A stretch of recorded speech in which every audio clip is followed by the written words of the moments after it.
ഏറ്റവും പ്രിയപ്പെട്ട ബഹുമാനപ്പെട്ട പുളിക്കലച്ച വൈദിക സഹോദരങ്ങളെ, മാതാപിതാക്കളെ, സമർപ്പിതരെ, ഏറ്റവും വാത്സല്യമുള്ള കുഞ്ഞുമക്കളെ,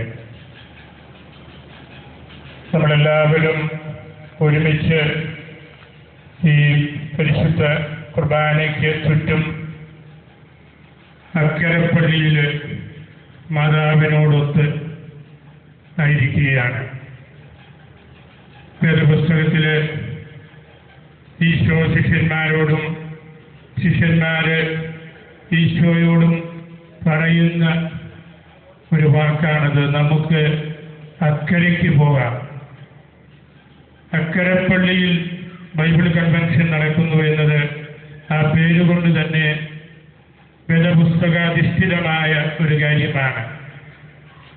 നമുക്ക് അക്കരയ്ക്ക് പോകാം എന്ന് ഈശോ പഠിപ്പിക്കുന്നത് ആത്യന്തികമായിട്ട് കടലിൻ്റെ അക്കരയല്ല, ജീവിതത്തിൻ്റെ അക്കരയാണ്. നമ്മുടെ ഈ ലോകത്തിൻ്റെ തന്നെ മറുകരയെ ഉദ്ദേശിച്ചാണ്. പരലോകത്തോട് ബന്ധപ്പെട്ട് നമ്മുടെ ജീവിതത്തെ നമുക്ക് ക്രമീകരിക്കാം എന്നാണ് അതിൻ്റെ ആത്യന്തികമായ അർത്ഥം.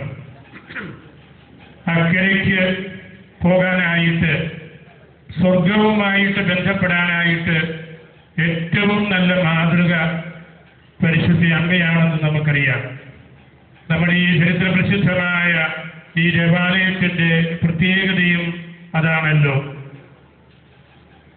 സഭയുടെ പിതാക്കന്മാര് പരിശുദ്ധ അമ്മയെക്കുറിച്ച് പറഞ്ഞിരിക്കുന്നത്, പിതാവായ ദൈവം പരിശുദ്ധാത്മാവിനെ കൊണ്ട് വചനം എഴുതിയ ബോർഡാണ് പരിശുദ്ധ മറിയം എന്നാണ്.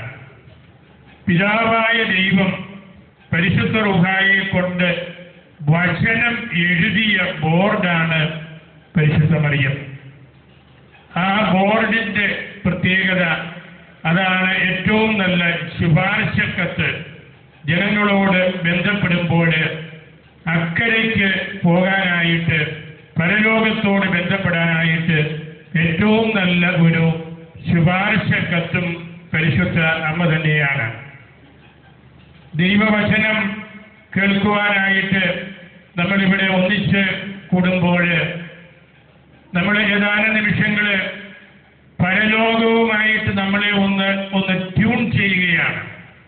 നമുക്ക് വൈദ്യുതി കിട്ടാൻ നമ്മളൊരു പ്ലക്കിംഗ് ഇൻ കോഡ് കുത്തുക, ഒരു പ്ലക്കിംഗ് ഇൻ നമുക്ക് ആവശ്യമാണ്. നമ്മൾ ഈ പരിശുദ്ധ കുർബാനയിൽ വചന പ്രഘോഷണ അവസരങ്ങളിലൊക്കെ പരലോകവുമായിട്ട് നമ്മളെ ട്യൂൺ ചെയ്യുകയാണ്. അങ്ങനെ ചെയ്യുമ്പോഴാണ് നമുക്ക് ഇവിടെ വ്യാഖ്യാനിക്കപ്പെടുന്ന തിരുവചനത്തിൻ്റെ അർത്ഥം മനസ്സിലാകുന്നത്. നിങ്ങളിൽ പലരും വിശുദ്ധ നാട് സന്ദർശിച്ചിട്ടുള്ളവരാണ്.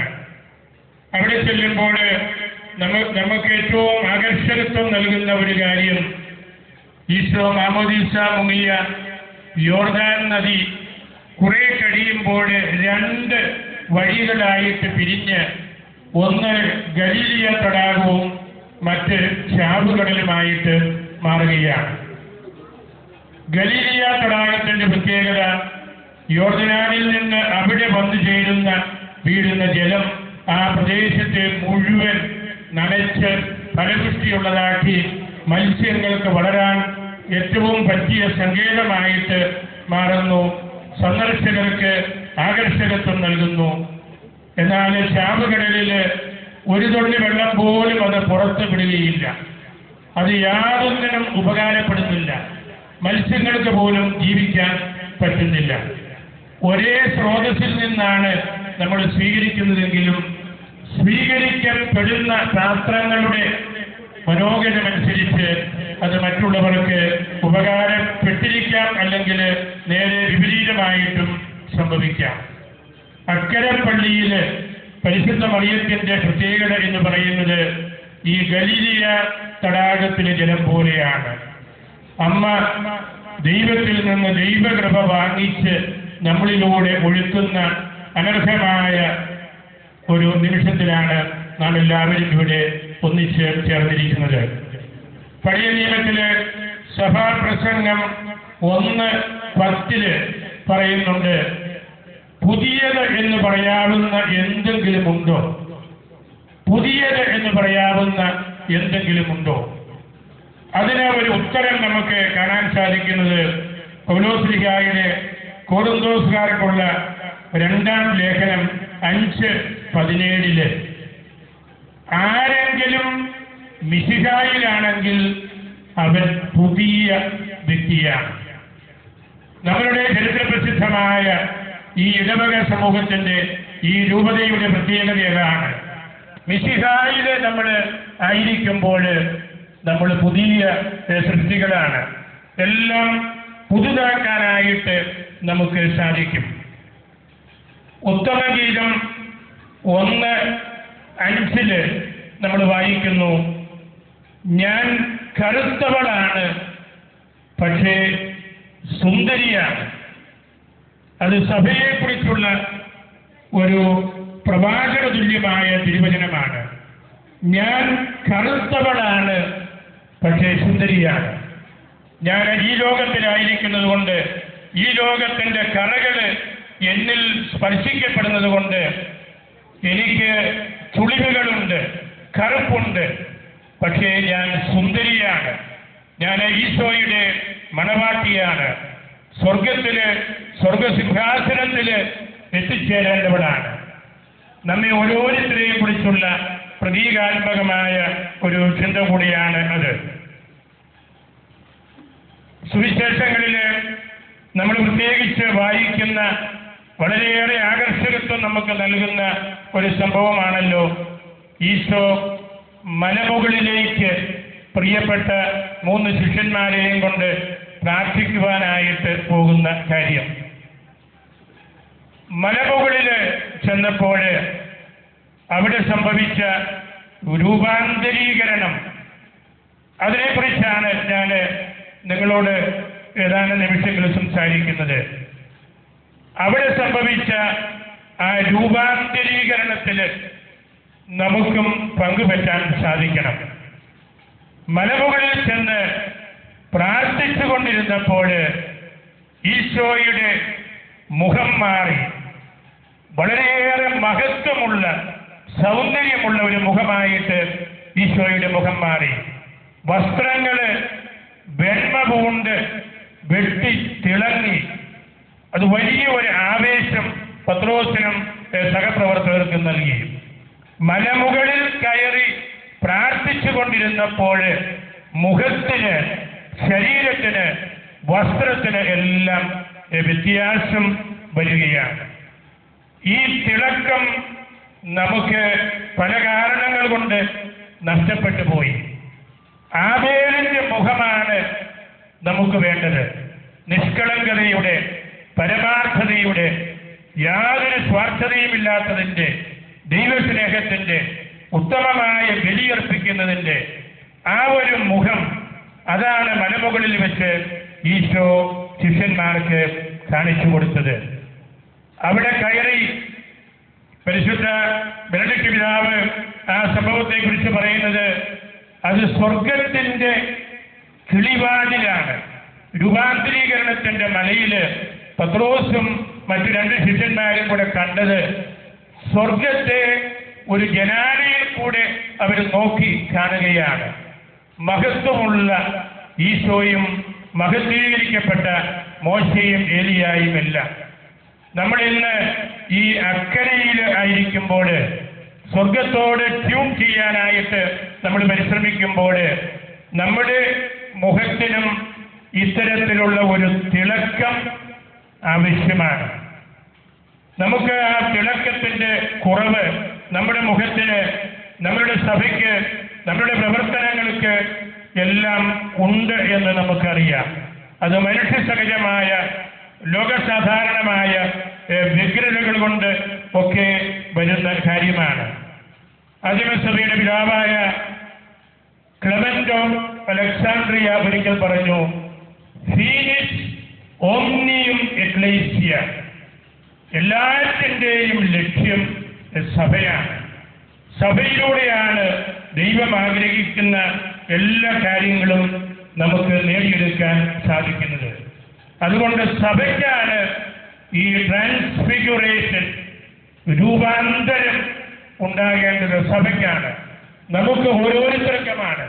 അത് ദൈവവചനം നമ്മൾ കേൾക്കുമ്പോഴാണ് നമ്മളിൽ ആ വ്യത്യാസം വരുന്നത്. മലമുകളിൽ വെച്ച് രൂപാന്തരപ്പെട്ട ഈശോയെ കുറിച്ച് പിതാവായ ദൈവത്തിന്റെ സ്വരം അവർ കേട്ടു. എന്തായിരുന്നു ആ സ്വരം?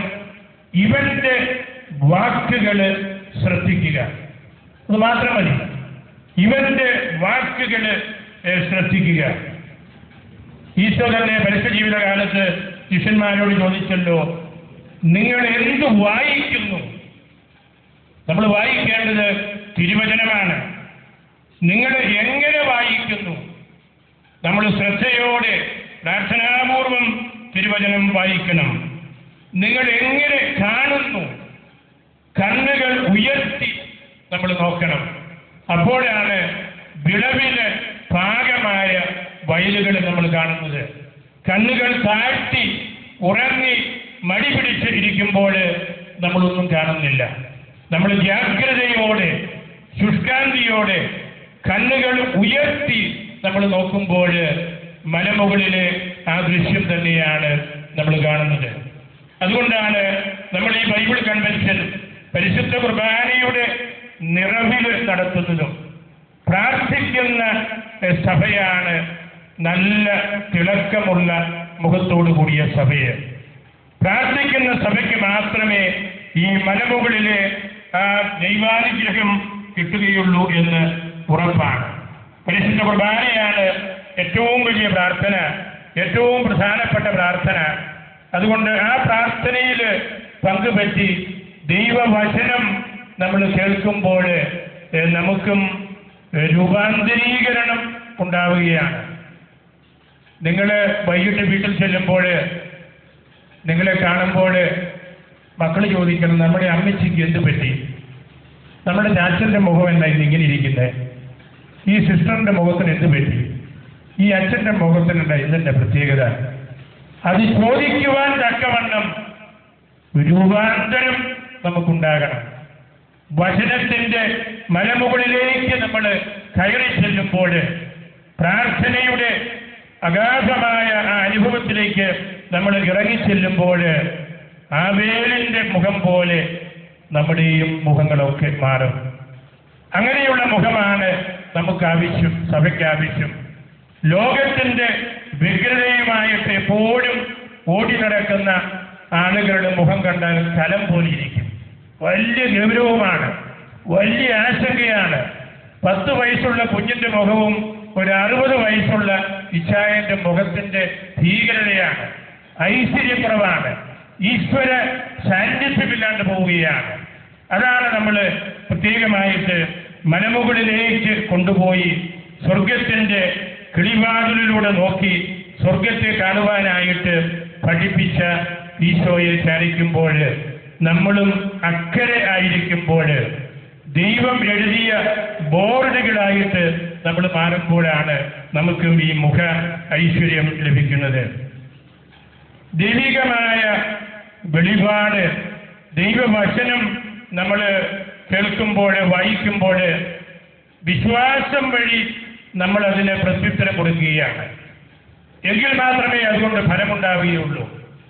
വചനം നമ്മൾ കേൾക്കുന്നു, അതിന് നമ്മൾ വിശ്വാസത്തിലൂടെ പ്രത്യുത്തരം കൊടുക്കുന്നു. അങ്ങനെയുള്ള ആ പശ്ചാത്തലത്തിൽ നമുക്ക് സ്നേഹത്തിൻ്റെ പ്രവൃത്തികൾ ചെയ്യാതിരിക്കാൻ നിവൃത്തിയില്ല. വചനവും വിശ്വാസവും സ്നേഹവും അത് പിതാവ്, പുത്രൻ, പരിശുദ്ധാത്മാവ് പോലെയാണ്. വിശ്വാസം, ശരണം, ഉപവി എന്നതുപോലെയാണ്. അതിലേതെങ്കിലും ഒന്ന് നഷ്ടപ്പെട്ടാൽ ബാക്കി രണ്ടും നഷ്ടപ്പെടും. എനിക്ക് വിശ്വാസമില്ല, ശരണവും ഉപവിയുമുണ്ട് എന്ന് പറയുന്നതിൽ അർത്ഥമില്ല. എനിക്ക് മിശിഹായിൽ വിശ്വാസമില്ല, പിതാവിലും അരൂപിയിലും വിശ്വാസമുണ്ട് എന്ന് പറയുന്നതിൽ അർത്ഥമില്ല.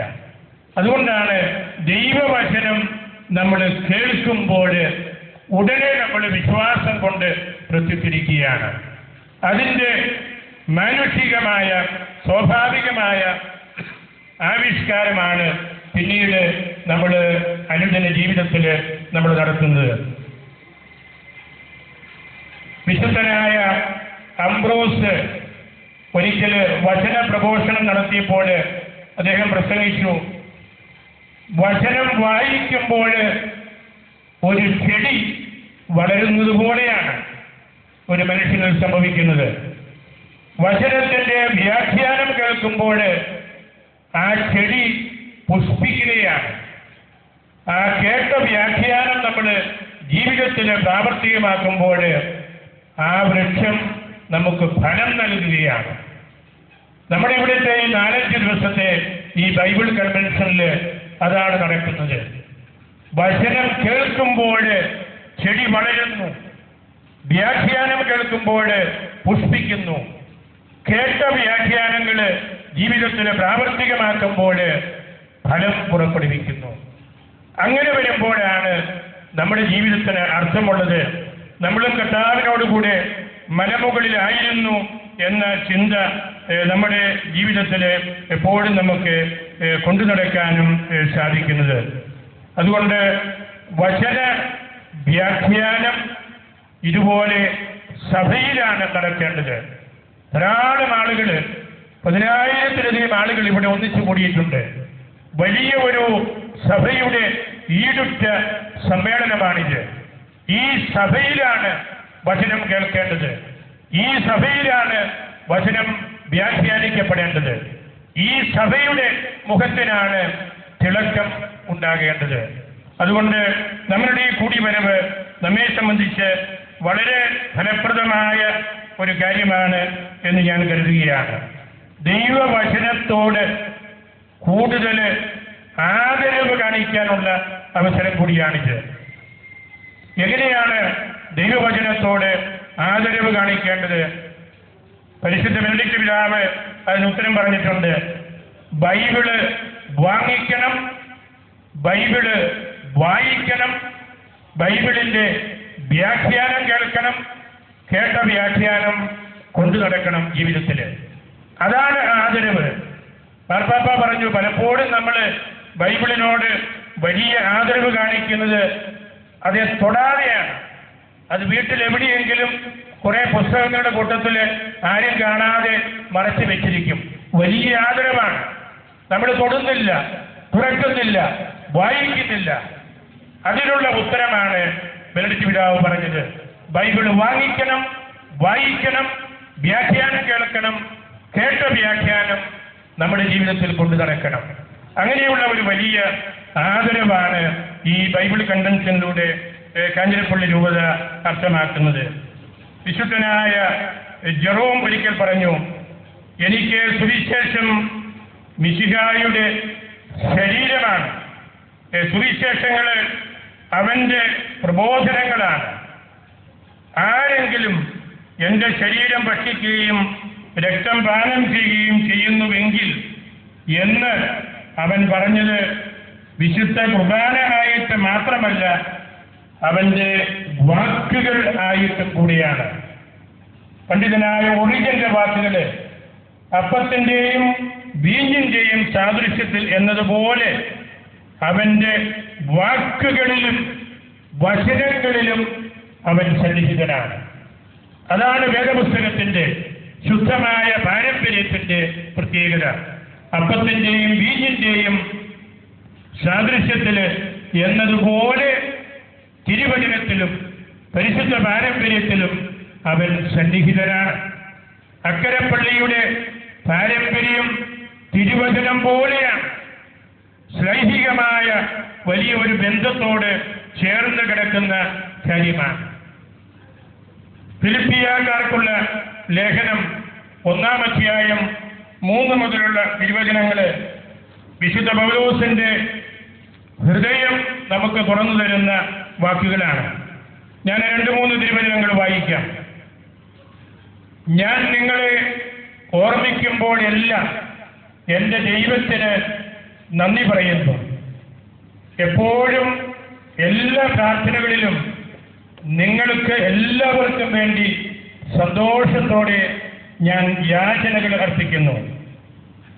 ആദ്യ ദിവസം മുതൽ ഇന്നുവരെയും സുവിശേഷ പ്രചാരണത്തിനുള്ള നിങ്ങളുടെ കൂട്ടായ്മകൾക്ക് ഞാൻ നന്ദി പറയുന്നു. നിങ്ങളെ എൻ്റെ ഹൃദയത്തിലാണ് ഞാൻ കൊണ്ടു നടക്കുന്നത്. നിങ്ങളെല്ലാവരും ദൈവകൃപയിൽ എൻ്റെ പങ്കുകാരാണ്. പൗലോസിന്റെ ഈ വാക്കുകളെ ദൈവശാസ്ത്രത്തിലെ ബിഷപ്സ് ലെറ്റർ എന്ന് പണ്ഡിതന്മാരെ വിശേഷിപ്പിക്കാറുണ്ട്.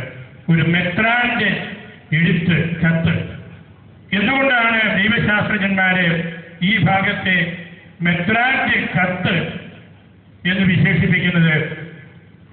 അതിനുള്ള ഉത്തരം നമുക്ക് കാണാൻ സാധിക്കുന്നത്, പൗലോസ് ഫിലിപ്പിയായിൽ എത്തിയപ്പോൾ അൽമായര് എല്ലാവരും കൂടി ഓടിക്കൂടി. ധാരാളം അൽമായര് അവിടെ വന്ന് വചനം കേട്ട് പൗലോസിന്റെ ആഴമായ ദൈവജ്ഞാനത്തിന് ആകൃഷ്ടരായി വളരെ ഈടുറ്റ ഒരു സഭയ്ക്ക് അവിടെ ജന്മം നൽകി. അൽമായരുടെ ആ കൂടിവരവ് കണ്ടപ്പോഴാണ് പൗലോസ് ഹൃദയം തുറന്ന് ഈ കത്തെഴുതിയത്. അതുകൊണ്ടാണ് അത് ബിഷപ്സ് ലെറ്റർ ആയത്. അൽമായര് സഭയുടെ സജീവമായിട്ടുള്ള ഭാഗമാണ്. അവിടെ പിന്നീട് നടപടി പുസ്തകത്തിൽ നമ്മൾ വായിക്കുന്നുണ്ട്, പൗലോസ് ഫിലിപ്പിയായിൽ പ്രസംഗിച്ചുകൊണ്ടിരുന്നപ്പോൾ ലിദിയ എന്ന സ്ത്രീയെ മനഃശാന്തരപ്പെട്ട് ഭർത്താവിനോടൊപ്പം മാമോദീസ സ്വീകരിച്ച് പൗലോസിനെയും സഹപ്രവർത്തകരെയും അവരുടെ വീട്ടിൽ കൊണ്ടുപോയി താമസിപ്പിക്കുകയാണ്.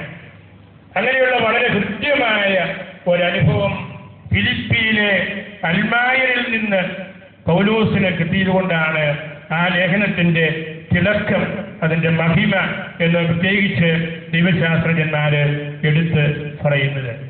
ഇവിടെ ധാരാളം അൽമായര് ഇതിൽ പങ്കെടുക്കുന്നുണ്ട്. അറക്കൽ പിതാവ് ലോകം മുഴുവനും ഓടി നടന്ന് അൽമായരെ സംഘടിപ്പിച്ച് വചനം നൽകുന്ന വ്യക്തിയാണ്. പിതാവിന് ഒരുപക്ഷെ ഏറ്റവും സംതൃപ്തി നൽകുന്ന ദിവസങ്ങളാണ് ഈ 4-5 ദിവസങ്ങൾ. ധാരാളം അൽമായര് ഒന്നിച്ചുകൂടി ദൈവവചനം കേട്ട് രൂപതാ കേന്ദ്രത്തോടും രൂപതാധ്യക്ഷനോടുമുള്ള വലിയ അടുപ്പം കാണിക്കുമ്പോൾ അത് സഭയുടെ ഏറ്റവും തിളക്കമുള്ള ഒരു മുഖമാണ്. അതുകൊണ്ട് ഈ വചന പ്രഘോഷണ ദിവസങ്ങള് നമ്മെ സംബന്ധിച്ച് ദൈവവചനത്തോടുള്ള ഒരു പരിചയം നമുക്ക് കൂടുതൽ ഉണ്ടാകണം. ധാരാളമായിട്ട് നമ്മൾ വിശുദ്ധ ഗ്രന്ഥം വായിക്കണം. പഴയ നിയമവും പുതിയ നിയമവും അതെല്ലാം വായിക്കുമ്പോഴാണ് രണ്ടാമത്തെ ജ്ഞാനസുനകദോസ് പറഞ്ഞിരിക്കുന്ന ആ വചന പരിചയം, familiarity with the word of God, എഴുതപ്പെട്ട തിരുവചനത്തോടും ഇതുപോലുള്ള സജീവമായ പാരമ്പര്യങ്ങളോടുമുള്ള നമ്മുടെ ആ അടുപ്പം. ആ അടുപ്പമാണ് സ്വർഗവുമായിട്ട് ഉള്ള ട്യൂണിങ്ങിന് നമ്മെ സഹായിക്കുന്നത്. അതുകൊണ്ട് ഈ ദിവസങ്ങളിൽ വചനം കൊണ്ട് കഴുകപ്പെട്ടവരായിട്ട്, വെട്ടി ഒരുക്കപ്പെട്ടവരായിട്ട്, തിന്മകളെല്ലാം മാറ്റി, കറുത്ത പാടുകളെല്ലാം മാറ്റി, ദൈവത്തിന്റെ പ്രകാശം കൊണ്ട് നടക്കുന്ന സൗന്ദര്യമുള്ള മുഖമുള്ള വ്യക്തികളായിട്ട് നമുക്ക് മാറണം. അതാണ് രൂപാന്തരീകരണം. നമ്മുടെ പെസഹ നാളില് കാല് കഴുകലിനെ കുറിച്ച് പ്രാർത്ഥിച്ചു, ആ കർമ്മം നടത്തി. വളരെ വിശിഷ്ടമായ ഒരു കുർബാന തന്നെയാണ് കാലുകഴുകല്. അവിടെ ഈശോ പറയുന്ന വാക്കുകളുണ്ടല്ലോ, കുളിച്ചവന്റെ, അതായത് മാമോദീസ സ്വീകരിച്ചവന്റെ കാലുകൾ കഴുകിയാൽ മാത്രം മതി, അവൻ കുമ്പസാരിച്ചാൽ മാത്രം മതി. അന്ത്യകാലത്തില് പരിശുദ്ധ കുർബാന സ്ഥാപിച്ചുകൊണ്ട് എന്റെ ഓർമ്മ നിലനിർത്തണം എന്ന് പറഞ്ഞ് പഠിപ്പിച്ച് പൗരോഹിത്യം സ്ഥാപിക്കുകയാണ്. ആ ഒറ്റ തിരുവചനത്തില് 4 കൂദാശകൾ ഉണ്ട്. കുളിച്ചവന്റെ, മാമോദീസ സ്വീകരിച്ചവന്റെ കാല് കഴുകിയാൽ കുമ്പസാരിച്ചാൽ മാത്രം മതി. ഈ അന്ത്യകാലം, ഈ കുർബാന ഓർമ്മകളുടെ ദിനമായിട്ട് തുടർന്ന് കൊണ്ടുപോകണം. അതാണ് പൗരോഹിത്യം. 4 കൂദാശകള് ആ ഒരു തിരുവചനത്തിൽ അടങ്ങിയിട്ടുണ്ട്. അതാണ് നമ്മളുടെ സഭയുടെ ഏറ്റവും ആധികാരികമായ മുഖം. കഴുകപ്പെടുവാനായിട്ട് ദൈവവചനം കൊണ്ട്, ഈശോയുടെ സാന്നിധ്യം കൊണ്ട് കഴുകപ്പെടാനായിട്ടുള്ള തീഷ്ണത നമുക്കുണ്ടായിരിക്കണം. ഞാൻ 2 ഉദാഹരണങ്ങൾ വായിക്കാം. ആദിമസഭയുടെ പ്രഗത്ഭനായ ദൈവശാസ്ത്രജ്ഞൻ ഒറിജന്റെ വാക്കുകൾ. അദ്ദേഹം ഈ കഴുകപ്പെടലിനെ കുറിച്ച് ഇപ്രകാരം പറയുന്നു: കർത്താവേ, വേഗം വരിക, എൻ്റെ കാലിൽ പൊടിപടലങ്ങളുണ്ട്. നീ എനിക്ക് വേണ്ടി ദാസനാകണം. എൻ്റെ കാലിൽ നീ വെള്ളം പൊടിക്കണം. എൻ്റെ കാലിൽ നീ കഴുകണം. ഞാൻ പറയുന്നത് അധികപ്പെട്ടാണെന്ന് മറ്റുള്ളവർക്ക് തോന്നുമെന്ന് എനിക്കറിയാം. പക്ഷേ നിന്റെ തിരുവചനത്തിലെ ഭീഷണി കൊണ്ടാണ് ഞാൻ ഇപ്രകാരം പറയുന്നത്. ഞാൻ നിന്നെ കഴുകുന്നില്ലെങ്കിൽ നിനക്ക് എന്നോട് ബന്ധമില്ല. എന്നെ കഴുകുക. നിന്നോട് ബന്ധമില്ലാതെ ജീവിക്കുവാൻ എനിക്ക് നിവൃത്തിയില്ല. അതാണ് ഒറിജിന്റെ വാക്കുകൾ. കഴുകപ്പെടുമ്പോൾ ദൈവവചനം തന്നെ വന്ന് നമ്മളുടെ കാലുകൾ കഴുകുമ്പോൾ നമുക്കുണ്ടാകുന്ന ബന്ധം, ആ കഴുകലിന് നമ്മൾ തയ്യാറല്ലെങ്കിൽ ബന്ധമില്ല, ഈശോയോട് ബന്ധമില്ല. വിശുദ്ധ അംബ്രോസിന്റെ വാക്കുകൾ: എൻ്റെ കർത്താവേ, നിന്റെ കാല് കഴുകുവാൻ എന്നെ അനുവദിക്കുക. എൻ്റെ ആത്മാവിലും ഹൃദയത്തിലും കൂടെ നടന്ന് നിന്റെ കാലിൽ പൊടി പിടിച്ചു. പക്ഷേ എനിക്ക് എവിടെ നിന്നാണ് ജലം കിട്ടുക? എനിക്ക് കരയാൻ നീ കണ്ണുകൾ തന്നിട്ടുണ്ട്. എൻ്റെ കണ്ണുനീരുകൊണ്ട് നിന്റെ പാദം ഞാൻ കഴുകും. അങ്ങനെ കഴുകുമ്പോഴും എനിക്ക് നിന്നോട് ബന്ധമുണ്ടാകുമല്ലോ. അതാണ് ദൈവവചനം കൊണ്ട് കഴുകപ്പെടുന്നതിൻ്റെ മറ്റൊരു മാനം. വിശുദ്ധ അഗസ്തീനോസ് പറഞ്ഞിട്ടുണ്ട്: കൈകൊണ്ട് കഴുകാൻ എവിടെയെല്ലാം നിനക്ക് സാധിക്കാതെ വരുന്നുവോ അവിടെല്ലാം നിന്റെ ഹൃദയം കൊണ്ട് നീ കാല് കഴുകണം. ഒരുവന്റെ പാദത്തോളം നമ്മൾ താഴുമ്പോൾ മാത്രമാണ് വിശുദ്ധ കുർബാനയോട് നമുക്ക് അടുക്കാനായിട്ട് സാധിക്കുന്നത്. നമ്മളിവിടെ ദൈവവചന പ്രഘോഷണവും പരിശുദ്ധ കുർബാനയുടെ ആഘോഷവും നമ്മൾ ഒരുമിച്ച് നടത്തുമ്പോൾ ഈ കഴുകപ്പെടലാണ് വാസ്തവത്തിൽ നടക്കുന്നത്. ആ കഴുകലിലാണ് രൂപാന്തരീകരണം ഉണ്ടാകേണ്ടത്. ദൈവവചനത്തോട് നമ്മൾ അടുക്കുമ്പോൾ മാത്രമേ നമുക്ക് ആ വീര്യം നമ്മുടെ മുഖത്ത് ഉണ്ടാകുകയുള്ളൂ. പഴയ നിയമം പണ്ഡിതന്മാർ പറയാറുണ്ട് പുതിയ നിയമത്തിലേക്കുള്ള കാറ്റഗൈസിസാണ്. പുതിയ നിയമം പഴയ നിയമത്തിൽ മറഞ്ഞ് ഇരിപ്പുണ്ട്. പഴയ നിയമം പുതിയ നിയമത്തെ ഗർഭം ധരിച്ചു നിൽക്കുന്ന ഒരു സ്ത്രീയുടെ അവസ്ഥയിലാണ്. അങ്ങനെ നമ്മൾ അത് രണ്ടും കൂട്ടി വായിക്കുമ്പോഴാണ് നമുക്ക് ദൈവ വചന പരിചയം ഉണ്ടാകുന്നത്. പഴയ നിയമത്തെ നമ്മൾ വ്യത്യസ്തമായിട്ട് മാറ്റി നിർത്തുകയല്ല, ഈശോയോട് കൂട്ടി ചേർത്ത് വായിക്കുമ്പോൾ നമ്മുടെ മനസ്സിനും ഹൃദയത്തിനും അത് തിളക്കം നൽകും എന്ന് എനിക്ക് ഉറപ്പുണ്ട്. എന്നോട് 30 മിനിറ്റുകളാണ് പുള്ളിക്കരച്ചൻ പറഞ്ഞത്. ഇപ്പോൾ കൃത്യം 30 മിനിറ്റായി. ഞാനതുകൊണ്ട് അവസാനിപ്പിക്കുകയാണ്. ഞാൻ നിങ്ങൾക്ക് വേണ്ടി നിങ്ങളോട് കൂടെ പരിശുദ്ധ കുർബാന അർപ്പിക്കുവാനും നേരത്തെ ഏറ്റിരുന്നതായിരുന്നു. ഞങ്ങളുടെ ഒരു അച്ഛൻ ഇന്നലെ മരിച്ചു. ഉച്ചയ്ക്ക് പ്രണജ്ഞാനത്ത് സംസ്കാര ശുശ്രൂഷകളാണ്. എനിക്ക് അവിടെ കുർബാന ചൊല്ലാതിരിക്കാൻ നിവൃത്തിയില്ല.